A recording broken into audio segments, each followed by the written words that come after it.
This guy right here is the hero that America needs. Randy Bryce is an ironworker, a guy who literally wears a hard hat to work every day, and he's running for Congress. But he's not just running for Congress in just any old district. He's running against Republican Speaker of the House, Paul Ryan. And he ain't pulling any punches while he does it. Check out the beginning of his first campaign ad that he just released, which features his mom. I'm on 20 drugs, and if I don't take the one that costs them thousands of dollars, I don't know what would happen. You have to give me a bear hug.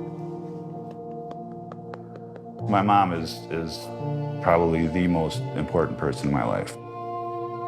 She was diagnosed with multiple sclerosis.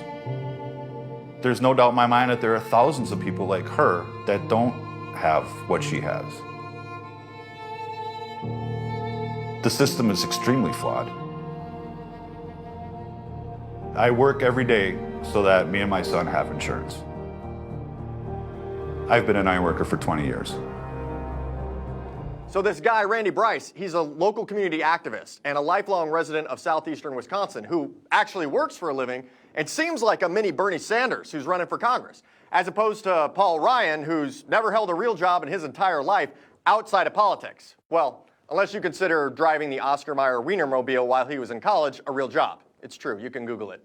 This race is poised to be a total knockdown, drag-out, David versus Goliath political battle with national implications, especially since Randy has made it clear he's not going to pull a single punch while taking on one of the most powerful politicians in America. Here's another part of the video that Randy released on YouTube. I decided to run for office because not everybody's seated at the table, and it's time to make a bigger table. I'm the best person to represent this district because I'm a working person. If somebody falls behind, we're so much stronger if we carry them with us. That's the way I was raised. You look out for each other. I think it's time, let's trade places. Paul Ryan, you can come work the iron, and I'll go to DC. Hot damn! That is one hell of a campaign ad. And that is the way you kick off a campaign, Randy. This is what resistance looks like, folks. Ponying up, putting your name on the ballot, and speaking truth to power. And he's not the only one who's taken powerful pricks in Congress on. Paula Jean Swearengin just announced that she's running against horrible Democratic Senator Joe Manchin in the Democratic primary. She's also the kind of hero we need, as she's been showing up to town halls to give her Democratic senators hell when they act like goddamn Republicans. You may remember her opponent, Joe. He's the one who literally took a gun and shot a hole in a copy of pro-environmental legislation a few years back when Obama was president. Here, check it out. I'll cut federal spending, and I'll repeal the bad parts of Obamacare. I sued EPA, and I'll take dead aim at the cap and trade bill. You sound like a fucking Republican, man. Like, there's zero space between what that guy is saying and what a Republican would say in a campaign ad.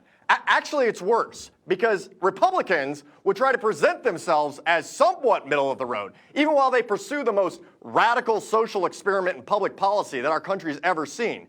This horrible excuse for a Democrat, Senator Manchin, should be ashamed to say that he's a member of a party that elected presidents like FDR, JFK, and Obama. And all those folks who'd say, well, you know, he represents West Virginia. Let me fix that backwards-ass logic for you right now. Sherrod Brown is a progressive populist who wins in Ohio year after year, despite having legions of the Republican Party spend millions of dollars against him every time.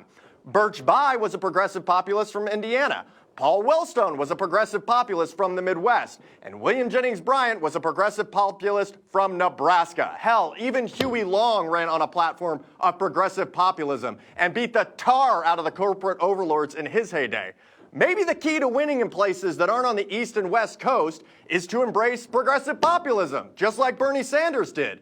But the recipe that establishment Democrats always recommend when they get their asses kicked in yet another election is more moderation, more bipartisanship, and more placating conservative opposition in order to get some Republican votes that, guess what, you're never gonna fucking get. Republicans don't like you. They hate you. Even when you make ads spouting off their verbatim fucking talking points, they are still going to vote against you.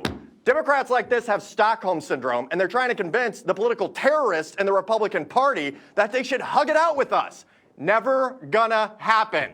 Democrats like that are the problem. Democrats like Joe Manchin are the first line of defense for the status quo in Congress. And they enable Republicans like Paul Ryan to keep shoving horrible conservative policies down our throats. So the only solution is to beat them at the ballot box and collapse their will to resist. That's why openly progressive populist candidates like Randy Bryce and Paula Jean Swearengin are the future of the Democratic Party and the future leaders of Congress. And it's time to take out the trash. So jump on Team David, help out those bold progressives, and let's remove every single corporate Goliath currently sitting in Congress. I'm Ryan Clayton. This is Content News. Come back daily for the news where we're free to share the truth.